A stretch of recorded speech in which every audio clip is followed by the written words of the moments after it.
नमस्कार। इस नए एक्सप्लेनर में बहुत बहुत स्वागत है।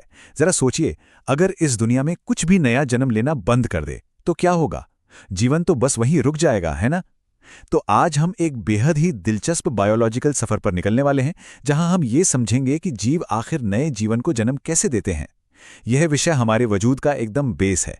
जीवन की वो अटूट श्रृंखला जो अरबों सालों से चली आ रही है, उसे समझना सच में कमाल का अनुभव है। इस चर्चा में मुश्किल कॉन्सेप्ट्स को भी एकदम आसान और मजेदार तरीके से डिकोड किया जाएगा। तो बस आखिर तक इस सफर में साथ बने रहिएगा। तो चलिए जल्दी से देख लेते हैं कि आज के एजेंडा में क्या क्या है। पहले हम समझेंगे कि आखिर ये प्रजनन या रिप्रोडक्शन है क्या। फिर इसके प्रकार देखेंगे, उसके बाद जानेंगे कि पौधों में और फिर इंसानों में ये प्रोसेस कैसे काम करता है। एकदम बेसिक से लेकर एडवांस तक सब कवर करेंगे। सेक्शन 1, प्रजनन क्या है? चलिए इस सबसे बेसिक सवाल से ही अपनी चर्चा शुरू करते हैं। अगर सिंपल शब्दों में कहें तो प्रजनन एक ऐसा बायोलॉजिकल प्रोसेस है जिससे जीव बिल्कुल अपने जैसे नए जीवों को पैदा करते हैं। अब यहाँ एक बहुत ही दिलचस्प बात है। सांस लेना या ब्लड सर्कुलेशन जैसे जो प्रोसेस होते हैं ना, उनके रुकने से जीव की तुरंत मौत हो जाती है। लेकिन प्रजनन के बिना भी एक जीव अपनी पूरी जिंदगी एकदम हेल्दी रहकर जी सकता है। फिर भी इस धरती पर किसी भी प्रजाति के बचे रहने के लिए और भविष्य की पीढ़ियों को दुनिया में लाने के लिए ये सबसे ज्यादा जरूरी है। जरा सोच कर देखिए, अगर प्रजनन ना हो तो क्या होगा? पूरी की पूरी प्रजातियां कुछ ही पीढ़ियों में हमेशा के लिए विलुप्त हो जाएंगी। इस प्रोसेस में होता क्या है कि कोशिकाएं अपना डीएनए कॉपी करती हैं, जो कि हमारी जेनेटिक जानकारी का एक ब्लूप्रिंट होता है। लेकिन ये किसी फोटोकॉपी मशीन की तरह 100% सेम नहीं होता। इसमें छोटे छोटे बदलाव आ जाते हैं, जिन्हें हम वेरिएशन या विविधता कहते हैं। और सच मानिए, यही विविधता प्रकृति का सबसे बड़ा सुपर पावर है। इसी की वजह से जीव बदलते माहौल, नई बीमारियों और जलवायु परिवर्तन के हिसाब से खुद को ढाल पाते हैं। और लाखों सालों में यही छोटे छोटे बदलाव अंततः इवोल्यूशन यानी विकास का कारण बनते हैं। सेक्शन 2, प्रजनन के प्रकार। बायोलॉजी में इस प्रोसेस के मुख्य रूप से 2 अलग अलग रास्ते होते हैं। अगर हम इन दोनों रास्तों को कंपेयर करें तो एक तरफ है अलैंगिक प्रजनन, जिसे एसेक्सुअल रिप्रोडक्शन भी कहते हैं। इसमें सिर्फ एक ही पेरेंट शामिल होता है। ये बिल्कुल एक कॉपी पेस्ट मैकेनिज्म की तरह काम करता है, जहां संतान एकदम अपने पेरेंट की कार्बन कॉपी होती है। ये प्रोसेस बहुत तेज होता है।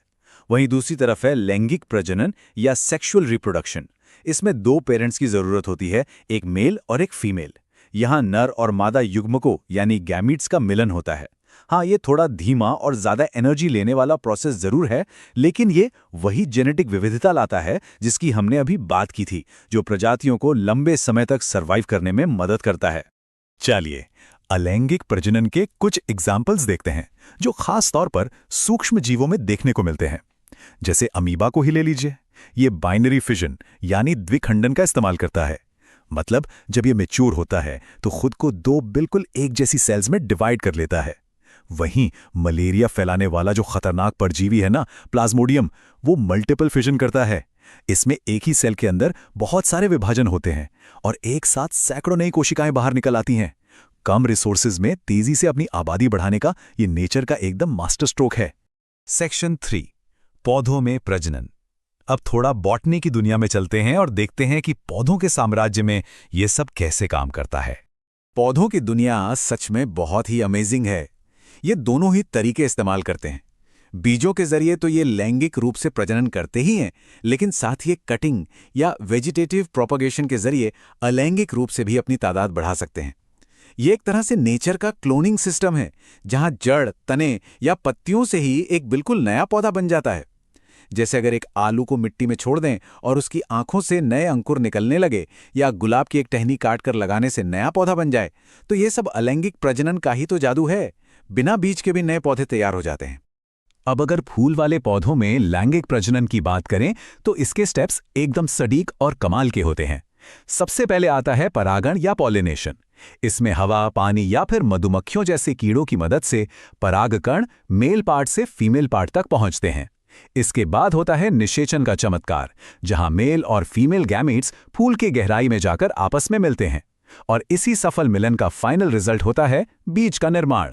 ये बीज एक ऐसा सेफ कैप्सूल है जिसके अंदर भविष्य का पूरा पौधा सोया हुआ रहता है और बस मिट्टी और पानी मिलने का इंतजार करता है।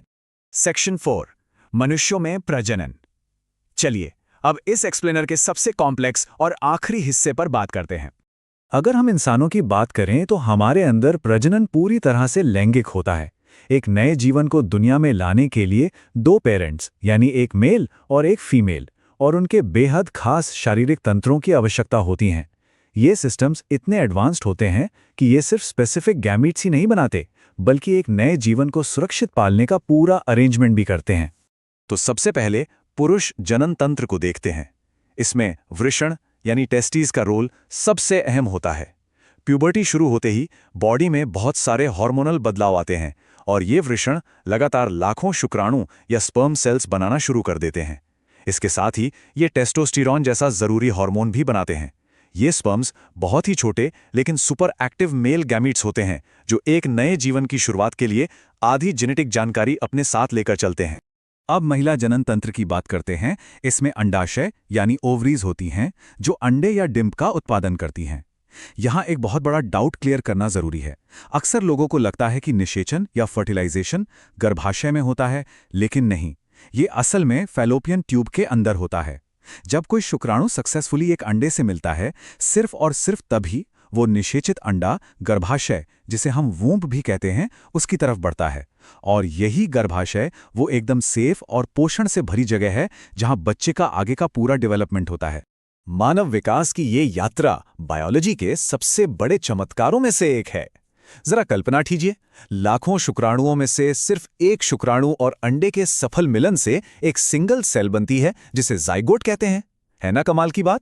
एक इंसान का पूरा वजूद, उसका दिमाग, उसका शरीर, सब कुछ इसी एक नन्ही सी सेल से शुरू होता है। फिर ये जाइगोट तेजी से डिवाइड होकर एक भ्रूण बनता है और मां के गर्भ में सुरक्षित तरीके से स्थापित हो जाता है। और फिर पूरे 9 महीने की गर्भावस्था के दौरान कोशिकाओं का ये छोटा सा गुच्छा एक पूर्ण विकसित शिशु का रूप ले लेता है। तो कुल मिला के बात यह है कि प्रजनन सिर्फ एक बायोलॉजिकल प्रोसेस नहीं है, बल्कि ये वो अमर धागा है जो हमारे पास्ट को हमारे फ्यूचर से जोड़ता है। आज की चर्चा को यहीं विराम देते हैं। जाते जाते एक सोचने वाली बात छोड़कर जा रहा हूं। आज जिस तरह से साइंस तरक्की कर रहा है, लैब में कृत्रिम अंगों का निर्माण हो रहा है, जीन एडिटिंग हो रही है, तो क्या फ्यूचर में मानव प्रजनन का ये प्राकृतिक तरीका पूरी तरह से बदल जाएगा? सोचिएगा जरूर। अगर आपको ये वीडियो समझ में आया हो तो हमारे चैनल ज़ाकिया एकेडमी क्लासेस को जरूर सब्सक्राइब करें, वीडियो को लाइक करें और अपने दोस्तों के साथ शेयर करना ना भूलें।